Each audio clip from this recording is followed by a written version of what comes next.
কোনো ঈমানদার ব্যক্তির শরীরে একটিমাত্র কাঁটার আঘাত কিংবা তার চাইতেও কোনো নগণ্য আঘাত লাগলে আল্লাহ তাআলা তার একটি মর্যাদা বাড়িয়ে দেন কিংবা তার একটি গুনাহ মাফ করে দেন। সহিহ মুসলিম ৬।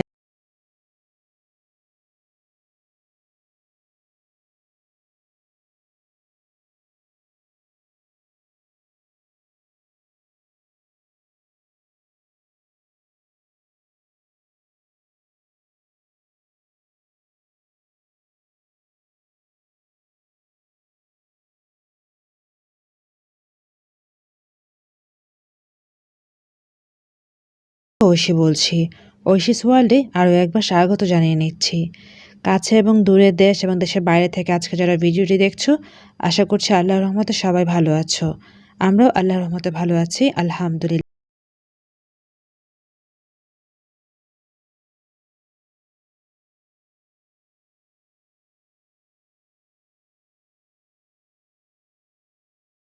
মিলে বাপ্পিরা আমরা সবাই মিলে চলে এসেছি জনিদের বাসায়। তো সকালে নাস্তা হিসেবে ভর্তা, খুদে ভাত এগুলোই ছিল। সরি, খুদে ভাত না, খিচুড়ি ছিল। তো সাথে ডিম ভাজিও ছিল, আলুর ভর্তা, তারপর শুটকির ভর্তা, এরকম অনেক কিছু ছিল। খাওয়া দাওয়ার পর আবার বিছানায় বসে গল্প করছিলাম। আর এই যে দেখতে পারতেছো, এটা হচ্ছে গিয়ে চিকেন বোল। তো সবাই চিকেন বোল খাচ্ছি আর প্ল্যান করছি ব্যাংকক যাব, কিভাবে যাব, মানে এসব নিয়ে আলোচনা হচ্ছে। তো তার আগে বলে নিচ্ছি, আজকের ব্লগটি কিন্তু ব্যাংকক যাওয়ার আগ মুহূর্ত। আমরা জনিদের বাসা সকালে নাস্তা করার পর প্ল্যান করছিলাম কিভাবে কি হয়, মানে কিভাবে সবাই মিলে ব্যাংকক যাব। যদিও অনেক লেট হয়ে গেছে আজকের ব্লগটা আপলোড করতে, বেসিকলি ওভাবে সময় করে পারছিলাম না, তারপর চেষ্টা করে নিয়েছি আপলোড করার।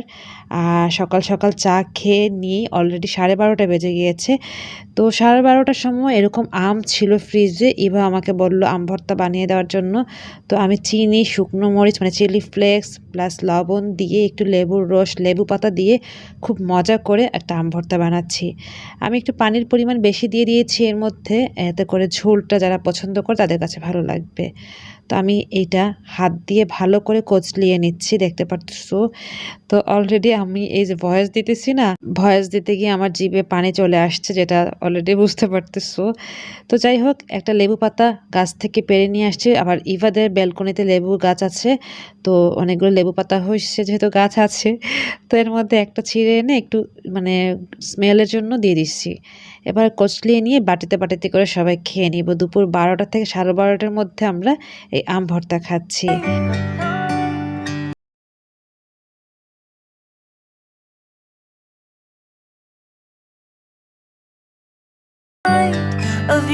তো যাই হোক, এভাবে আমাদের ওই দিনটা গেল। তারপর ঠিক তার 3 দিন পর আমরা যেটি করলাম, অনেক রাতে প্রায় 12:30 থেকে 1টা বাজে এই টাইমে চলে আসছে, দেখতে পারতেছো কোথায়, গ্যালিটসে। আর এটা হচ্ছে নান্দুসের মতোই, মানে নান্দুসের অল্টারনেট মনে হয় এটা করছে, আমি এক্সাক্ট বলতে পারতেছি না। নান্দুস যেহেতু বাংলাদেশে উঠে গেছে, তো দেখা গেছে যে গ্যালিটস এটা বানাইছে নান্দুসের মতো করেই, কারণ এখানে স্পেশাল সসগুলি সম্পূর্ণ মানে পেরি পেরি যে সসগুলি আছে না, সবগুলি নান্দুসের মতো করেই করছে। ইভেন রাইস, তারপরে চিকেন, সব কিছু আমার কাছে নান্দুস মনে হয়েছে। তো মনে হচ্ছে নান্দুসেরই একটা অংশ এটা, মানে নান্দুস নামটা উঠে গেছে, নান্দুস নামটা উঠে গিয়ে গ্যালেটসটা দিচ্ছে। তো এটা আমার মনে হচ্ছিল, তো এক্স্যাক্টলি আমি বলতে পারতেছি না। তোমরা যদি জানো বা বুঝো তাহলে কমেন্টে জানাতে পারো। তো যাই হোক, এটা বাপ্পিরা থাকতে যেহেতু আজকের ব্লগটা আমি শেয়ার করছি, তো বাপ্পিরা তো থাকবেই। আর জনিদের বলা হয়েছিল, ওরা আসে নাই, অনেক রাত হয়ে গেছিল। তো ওইভাবে আমরা সবাই রাতে ডিনার বলো, লেট নাইট যেটা, সেটা করে নিচ্ছি। আর আজকে যেটা হয়েছে, মুক্তাকে আমরা ওর কাজিনের বাসা, মানে চাচি বা কাজিনের বাসা ছিল, মানে বাপ্পির ওয়াইফ, তাকে নিয়ে আসতে আসতে অনেক লেট হয়ে গেছিলো। আর সেখানে গিয়েছিলাম উত্তরা, উত্তরা থেকে আমরা মুক্তাকে নিয়ে এসে গ্যালেটসে চলে আসছি খাবো বলে। তো যাই হোক, খাবারের জন্য যে দেখতে পারতেছো বাপ্পি স্যুপ নিচ্ছি, আর এই হাবিজাবি যত খাবার আছে যেগুলো যেগুলো আমাদের ফেভারিট সবগুলোই নিচ্ছি। এই খাবারটা আমি ভুলে গেছি, যেহেতু অনেকদিন আগে খাইছে, নামটা এক্সাক্ট বলতে পারতেছি না। মনে হয় কলিজা টাইপের কিছু হবে, আমার এক্সাক্ট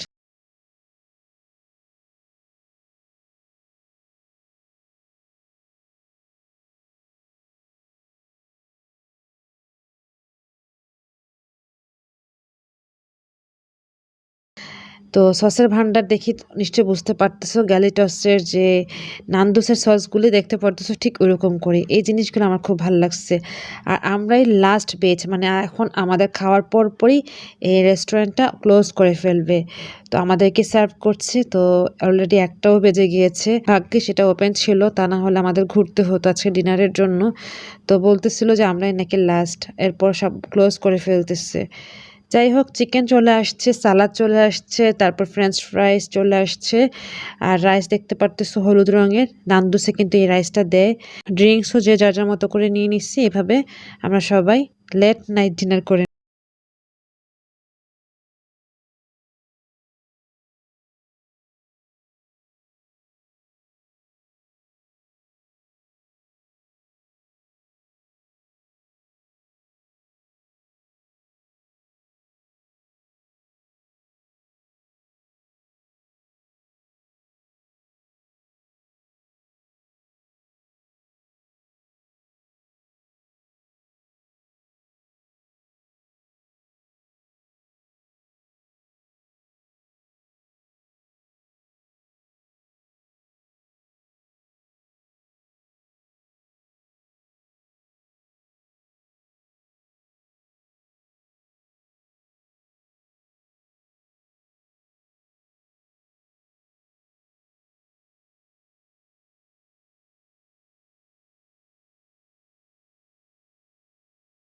খেতে খেতে রিভিউ দিয়ে নিই। এখানকার সস তো আমি বলবো স্পেশাল লাগে আমার কাছে। আর নান্দোসে যারা খাইছো তারা বুঝবা, আমার কাছে কখনোই নান্দোসের খাবার ভালো লাগেনি, বাট ফ্রেশ মনে হতো। বাট একটা যে টেস্ট, ওই টেস্ট আমি পেতাম না। বাট আমার হাজব্যান্ড আদনান, ও খুব মজা পাইতো, বিশেষ করে পেরি পেরি চিকেন বা হাবি জাবি ওর খাবারগুলি ও মজা করে খেত। তো ওর কাছে ভালো লাগবে, বা যারা তোমরা পছন্দ করো তোমাদের কাছেও ভালো লাগবে। আমার অপিনিয়ন, আমার কাছে অতটা ভালো লাগে নাই। আর এখানকার আমার গোয়া লেমনটা খুব বেশি ভালো লাগতো। অনেক রাত হয়ে গেছে, গোয়া লেমন আর পাইনি, ওভাবে করে অর্ডার করতে পারিনি। যারা নান্দোসে গোয়া লেমন খেয়েছো তারা নিশ্চয়ই বুঝতে পারছো কতটাই টেস্ট। গরমে 1 গ্লাস গোয়া লেমন হলে আর কি লাগে, তাই না? যাই হোক, খাওয়া দাওয়া শেষ, অলরেডি 1:30 থেকে 2টাই বাজতেছিল। এখন বাসায় চলে যাচ্ছি, আর যাওয়ার পথে তোমাদের একটু শেয়ার করছি। এই তো, এটাই ছিল আজকের আয়োজন। আমরা প্রথম দিন যেটা দেখিয়েছি জনিদের বাসায় সকালে নাস্তা করার পর ঠিক 2 থেকে 3 দিন পর আমরা ক্যালিটসে খেলাম, এটা নিয়ে ব্লগটা সাজিয়ে নিয়েছি। আশা করছি এনজয়